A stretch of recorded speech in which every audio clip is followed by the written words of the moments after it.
Hello student, BBT हम पढ़ रहे हैं और इसके पहले बीबीटी में आपको इसके पास्टुलेट्स और कुछ एग्जाम्पल आपको दिए गए थे कि मतलब बैलेंस बॉन्ड थ्योरी में किस प्रकार सेंट्रल मेटल आयन और लिगेंड एक दूसरे के साथ बाइंड होते हैं।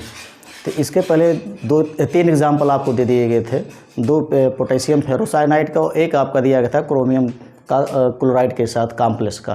तो उसके कुछ और एग्जाम्पल ऐसे बचे हुए हैं जो बहुत इंपॉर्टेंट होते हैं। तो उसमें नेक्स्ट आपका एग्जाम्पल्स है ज्योमेट्री ऑफ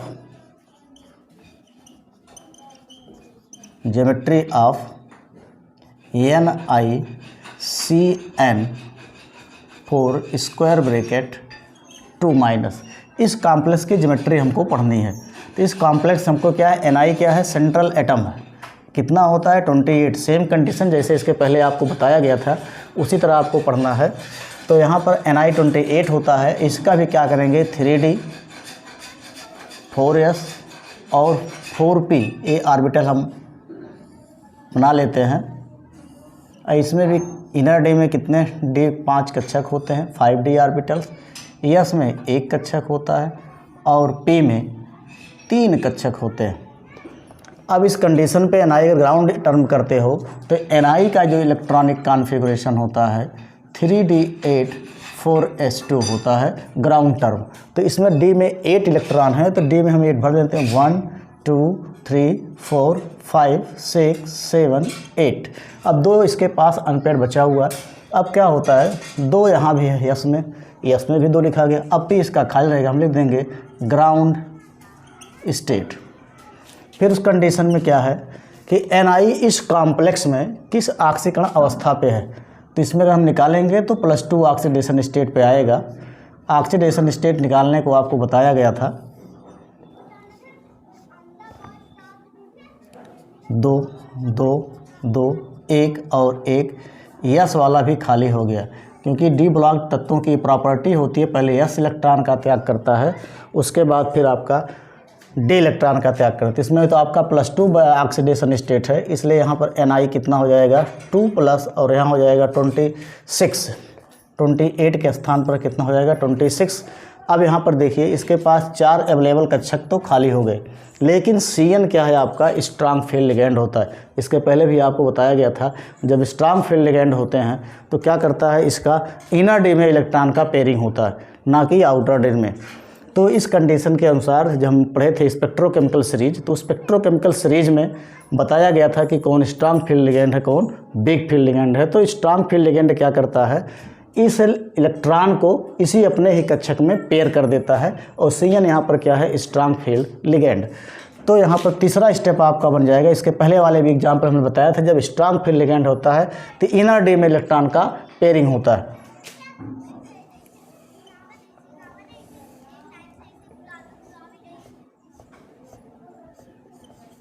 ये अगेन कक्षक बना लेंगे। अब यहाँ पर क्या हो जाएगा, ये ऑक्सीडेशन स्टेट था। अब ये क्या हो जाएगा पेयरिंग स्टेट होगी। पेयरिंग का मतलब यहाँ पर है कि due to ligand environment, due to ligand environment, इसी इन्वायरमेंट के कारण डी के इलेक्ट्रॉन अपने ही कक्षक में पेयर होते हैं। तो यहाँ पर क्या हो जाता है 2 हो जाएगा, 2 हो जाएगा, 2 हो जाएगा, 2 हो जाएगा, एक अवेलेबल कक्षक यहाँ भी खाली हो गया। अब ये क्या करता है चौथे स्टेप में यही Cn 4 Cn अपना इलेक्ट्रॉन युग्म Ni को डोनेट कर देता है। तब यहाँ पर जो संकर्ण अवस्था प्राप्त होती है इनर में हो जाती है, इनसाइड में यस में 1 ही होता है और p में 3 आपके होते हैं। तो 2 यहाँ हो गया, 2 यहाँ हो गया, 2 यहाँ, ये पहले से ही भरा हुआ है इसके पेयरिंग स्टेट में due to the ligand environment.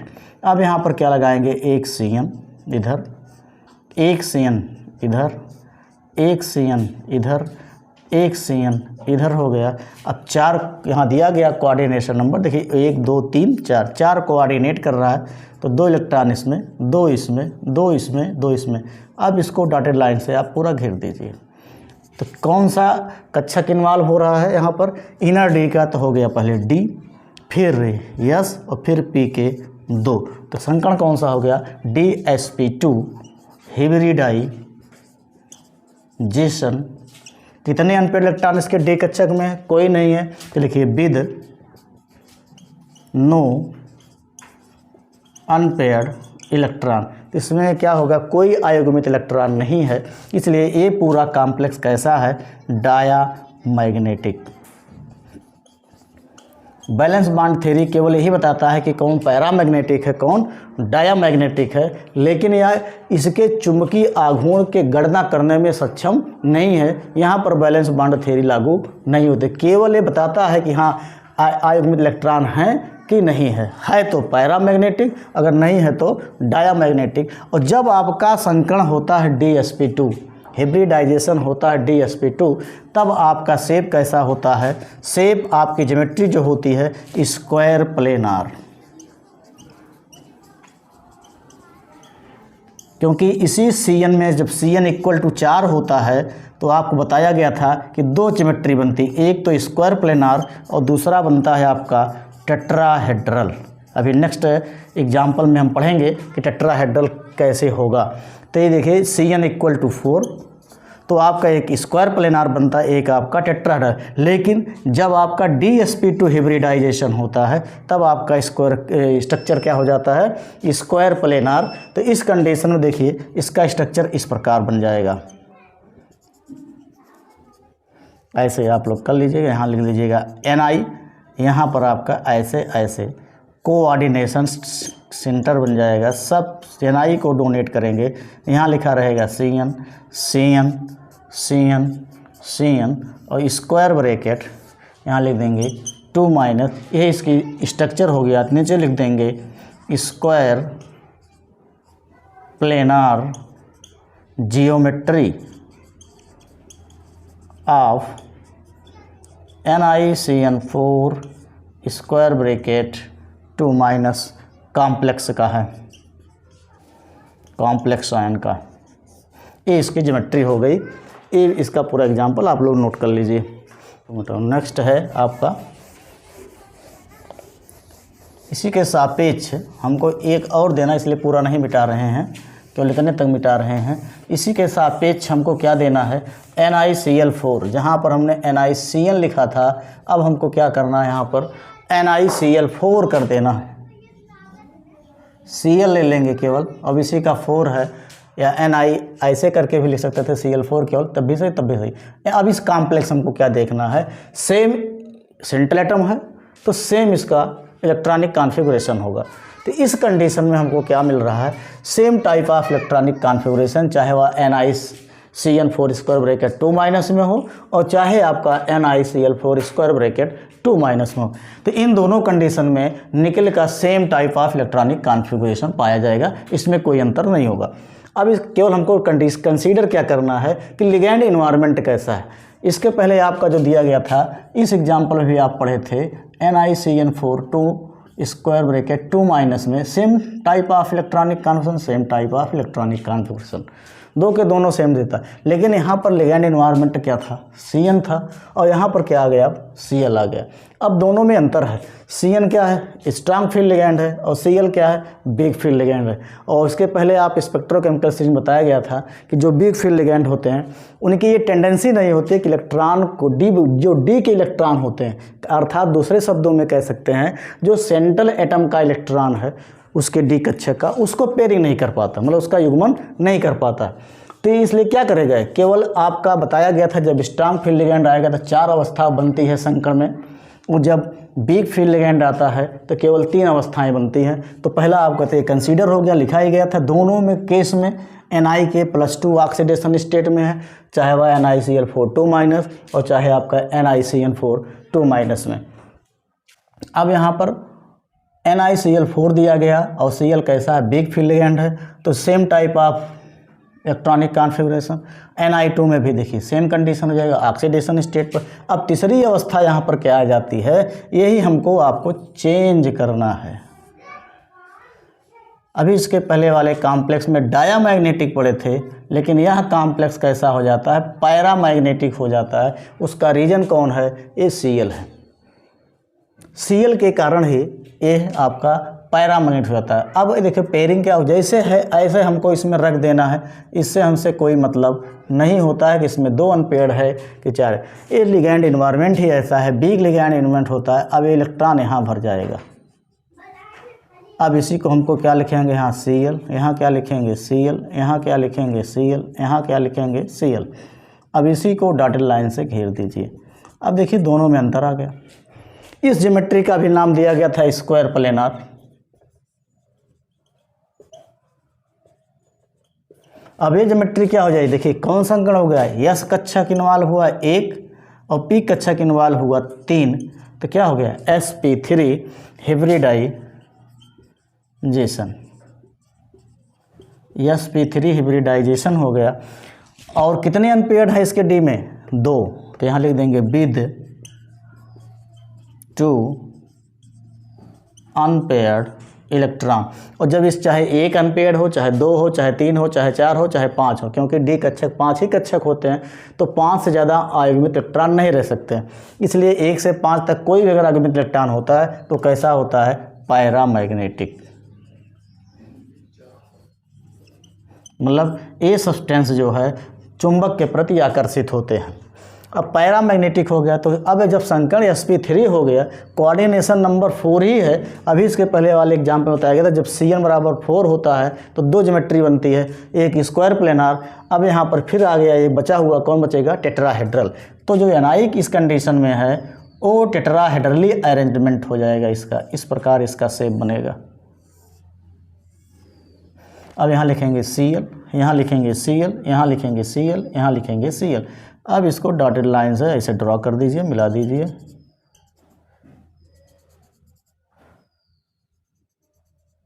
अब यहाँ पर एक कोऑर्डिनेशन का चिन्ह दिखा दीजिए, चाहे दिखाओ चाहे दिखाओ, क्योंकि बैलेंस बॉन्ड थ्योरी है, लेकिन यहाँ पर कोऑर्डिनेशन बॉन्ड ही बनता है। इस प्रकार आप इसको स्क्वायर ब्रैकेट दिखाइएगा और बाहर लगा दीजिएगा 2 माइनस। अब यहाँ पर हम क्या लिख देंगे, टेट्राहेड्रल शेप आया, geometry shape of NiCl4 square bracket 2 minus complex. अब देखिए दोनों ज्योमेट्री में अंतर हो गया। पहली ज्योमेट्री क्या थी, स्क्वायर प्लेनार थी विद सेम कोऑर्डिनेशन नंबर, और दूसरी ज्योमेट्री क्या हो गई, टेट्राहेड्रल हो गया विद सेम कोऑर्डिनेशन नंबर। बशर्ते इसमें एक चीज़ और पूछ लेता है कि ये NiCl4 2 minus is the paramagnetic while NiCl4 2 minus is the diamagnetic. तो दोनों को हम क्या करते हैं, बैलेंस बॉन्ड थ्योरी से निकाल कर, उसके संकर्ण से निकाल कर हम बता देते हैं कि कौन पैरामैग्नेटिक होगा कौन डायामैग्नेटिक होगा, जो कि दोनों एग्जाम्पल से इसका एक्सप्लेनेशन हो चुका है। अब एक और केस आपके सामने लाते हैं, स्पेशल केस है, वो भी कॉपर का है।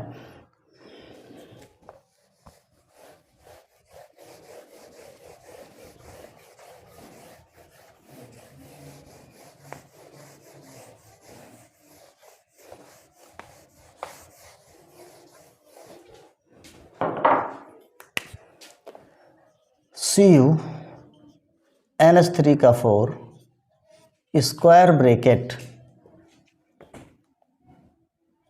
2 प्लस, ये कॉम्प्लेक्स आपका है।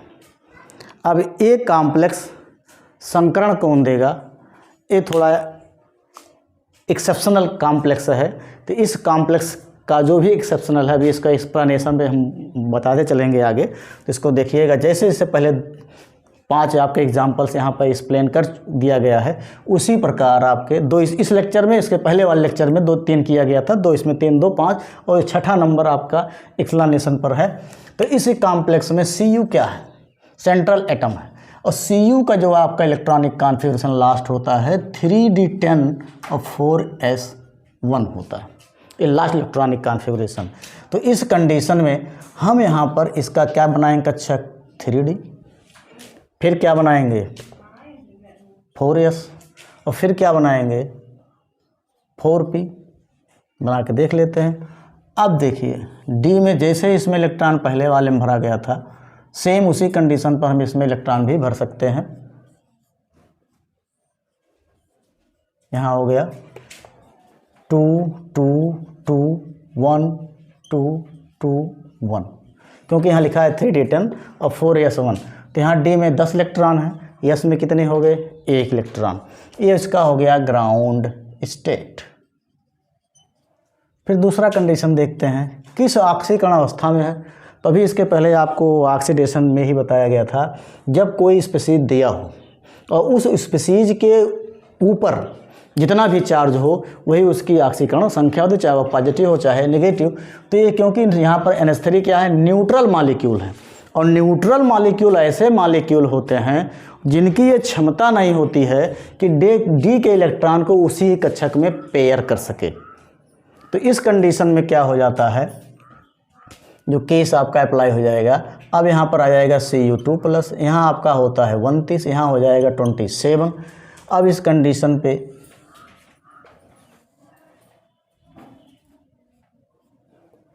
वन 2 3 4 5, एक यहाँ से निकला, एक यहाँ से, 6 7 8 9। अब देखो एक यहाँ अनपेयर्ड आ गया। अब यहाँ पर देखिए 4 कक्षक तो अवेलेबल खाली हो गए। ये हो गई आपकी ऑक्सीडेशन स्टेट। लेकिन इसमें क्या है, अब यहाँ तो हम इसके अवेलेबल कक्षक तो खाली हैं, भर सकते हैं, लेकिन ये एक्सेप्शनल है। इस केस में क्या होता है कि इसका आउटर डी कक्षक इन्वॉल्व हो जाता है, एक पी कक्षक को छोड़ देता है। जो स्पेक्ट्रोस्कोपी एनालिसिस है, इसका जो शेप होता है स्क्वायर प्लेनार होता है, ना कि टेट्राहेड्रल। तो इस कंडीशन में क्या हो जाता है, जो आपका एक स्टेप और बताते हैं इसमें, यही चेंजिंग हो जाएगी। जैसे आपका एक अनपेयर्ड है, ये अनपेयर्ड ऐसे के ऐसे आपका बना रहेगा, इसका जो कक्षक इन्वॉल्व होता है वो इस प्रकार से हो जाएगा, 2 यहाँ 2 यहाँ 2 यहाँ 2 यहाँ 1 यहाँ। यस वाले में और पी वाले में सेम कंडीशन तो हम बना लेते हैं, लेकिन यहाँ कंडीशन क्या होता है, आगे वाला डी कक्षक भी हमको बनाना पड़ता है। ये आपका स्पेशल केस है, इसलिए इसको ध्यान रखिएगा, अपवाद है। जो आपका स्पेक्ट्रोस्कोपिक एनालिसिस से पाया गया, इसका शेप कैसा होता है, स्क्वायर प्लेनार होता है, ना कि आपका होता है टेट्राहेड्रल। इसलिए यहाँ से एक लग जाएगा NH3, यहाँ एक लग जाएगा NH3, यहाँ एक लग जाएगा NH3, और यहाँ चला जाएगा एक NH3। ये कंडीशन आपका होता है। 2 इलेक्ट्रॉन यहाँ, 2 इलेक्ट्रॉन यहाँ, 2 इलेक्ट्रॉन यहाँ और 2 इलेक्ट्रॉन यहाँ। अब ये क्या होता है, पी कक्षक, ये पी कक्षक रह जाता है एम्प्टी। क्या रहता है, एम्प्टी। अब संकरण कौन हो गया, एक sp2 और d, तो sp2d संकरण कौन हो गया, sp2d, हिब्रिडाइजेशन।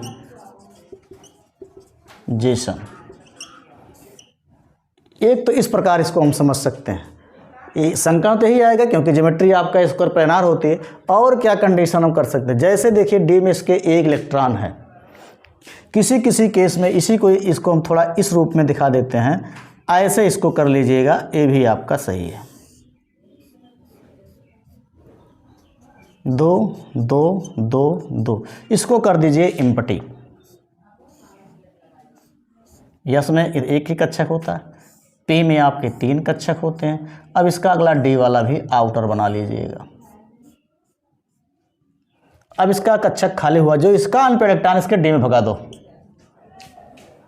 इसका जो अनपेयर्ड इलेक्ट्रॉन है कहाँ भगा दें हम, आउटर वाले डी में। तब यहाँ पर अवेलेबल कक्षक आपके खाली हो गए, तो आपका क्या हुआ, NH3, ये क्या हो गया NH3, ये क्या हो गया NH3, ये क्या हो गया NH3।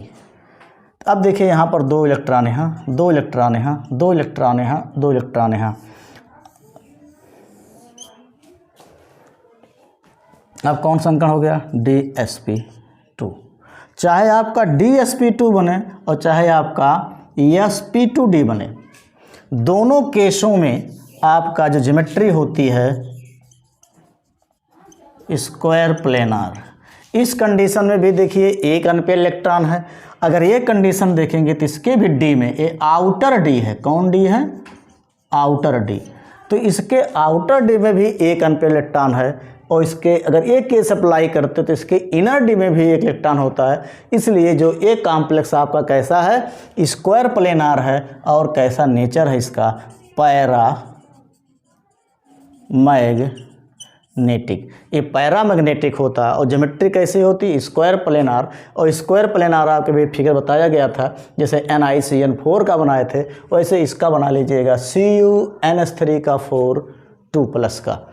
अब एक केस इस पर, ये तो आपका हो गया Cu का केस का, अब एक और भी आपका Ni का केस का ही बचा हुआ है, इसको आप नोट डाउन कर लीजिएगा। नेक्स्ट एग्जाम्पल हम बताते हैं। ये सब बैलेंस बॉन्ड थ्योरी के ही एग्जाम्पल्स हैं। तो बैलेंस बॉन्ड थ्योरी आपका बहुत ही इम्पॉर्टेंट है, इसको केयरफुली पढ़िएगा। जहाँ ना समझ में आए आप कमेंट में डालिएगा, उसका निराकरण हो जाएगा। ये भी आपका एक्सेप्शनल है, NiCO का 4 स्क्वायर ब्रैकेट, कुछ नहीं आवेश, इस पर कोई आवेश नहीं है। लेकिन यहाँ पर CO कैसा मॉलिक्यूल है, जो CO यहाँ पर है वो न्यूट्रल होता है। और Ni का भी इसके पहले भी लिखा गया था, Ni का जो होता है 3D8 4s2। अब इसका सेम कंडीशन बना लेते हैं जैसे पहले बनाया गया था। Ni हो गया 28। अब यहाँ पर क्या बना देंगे 3D, क्या बना देंगे 4s, क्या बना देंगे 4p। D में कितने कक्षक होते हैं 5, 1 2 3 4 5, S में 1, P में 3, ये हो जाएगा ग्राउंड स्टेट। कितने इलेक्ट्रॉन 2 2 4 2 6 7 8 और 2। अब देखिए यहाँ पर CO कैसा मॉलिक्यूल है, न्यूट्रल। तो जो न्यूट्रल मॉलिक्यूल है इसकी ये क्षमता नहीं होती है कि इसके D इलेक्ट्रॉन को अपने कक्षक में ही पेयर करे। क्यों? क्योंकि न्यूट्रल है। तो उदासीन अणुओं की ये क्षमता नहीं होती है। इस उदासीनता के कारण ही क्या करता है, जैसे हम यहाँ लिखें NiD8, तो इसका एक इलेक्ट्रॉनिक विन्यास और भी कर सकते हैं। किस कारण? इस CO मॉलिक्यूल के कारण। वो स्ट्रांग होते हुए भी ये क्या करता है, D के इलेक्ट्रॉन को पेयर नहीं करता। किस कारण? क्योंकि ये न्यूट्रल है, क्योंकि ये न्यूट्रल है। तो एक इसका इलेक्ट्रॉनिक विन्यास क्या, इस प्रकार भी हम लिख सकते हैं, Ni = 3D10 4s0, क्योंकि ये भी ग्राउंड टर्म है, ये भी ग्राउंड टर्म। तो हम कह सकते हैं इसमें कोई परिवर्तन नहीं। तो Ni28 बराबर ये भी लिख सकते हैं हम, क्योंकि उसी का इलेक्ट्रॉन है, पेयर तो हुआ नहीं, ग्राउंड टर्म ही भाई। अब देखिए इसका अवेलेबल कक्षक खाली हो गया आउटर में, ये आपका भी ग्राउंड टर्म है। तो both type of electronic configuration represented by the nickel. जब क्या होता है CO मॉलिक्यूल, तो इस ये भी क्या है आपका एक्सेप्शनल है। होना चाहिए था DsP2 संकर, लेकिन कैसा हो गया sp3। तो इस कंडीशन में जो NiCO4 की जो आपकी कंडीशन बन जाता है, इस प्रकार आपकी जो ज्योमेट्री डिटर्मिनेशन होती है BBT के थ्रू, वो ज्योमेट्री आपकी है टेट्राहेड्रल। तो 2 यहाँ हो गए, 2 यहाँ हो गए, 2 यहाँ हो गए, 2 यहाँ हुआ, 2 ये पहले से ही भरा हुआ है इस कंडीशन में, क्योंकि यही S का इलेक्ट्रॉन D में चला जाता है। क्योंकि उसी का इलेक्ट्रॉन है तो अपना इलेक्ट्रॉन लेकर S तक पूरा करके S को खाली कर देता है। जैसे आप कॉपर और क्रोमियम में करते हो हाफ फील्ड या फुली फील्ड स्टेबल करने के लिए, सेम वही कंडीशन यहाँ निकल करता है इस CO के उपस्थिति के कारण। और CO कैसा मॉलिक्यूल है, न्यूट्रल है तो स्ट्रांग फील्ड लेकिन न्यूट्रल है। और इसी न्यूट्रल होने के कारण ये D के इलेक्ट्रॉन को अपने कक्षक में पेयर नहीं करता है, तो इसका कक्षक हो गया अवेलेबल खाली। तो क्या करता है, इसी कक्षक में आपका ये डोनेट कर देता है किससे, CO। ये दोनों सब बड़े बराबर रहेंगे भाई, क्योंकि कार्बोनिल है, कार्बन मोनोऑक्साइड से बोलते हो। अब यहाँ भी 2 है, 2 यहाँ भी, 2 यहाँ भी, 2 यहाँ भी।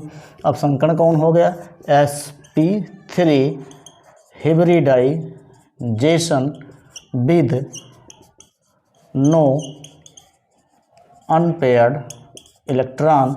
और इसमें देखो D में कोई अवेलेबल कक्षक या अनपेयर्ड इलेक्ट्रॉन मौजूद है नहीं, इसलिए कैसा हो जाएगा, डाया मैग्नेटिक। ये इतने आपके जो इम्पॉर्टेंट एग्जाम्पल थे आपके एग्ज़ाम व्यू के थ्रू, ये सबको कंसीडर कर दिया गया। अगर इसमें कोई समस्या होगी तो बताइएगा। अब इसका एक और चीज़ पढ़ना है कि इसकी लिमिटेशन क्या है BBT की, तो इसको आप नोट करिए।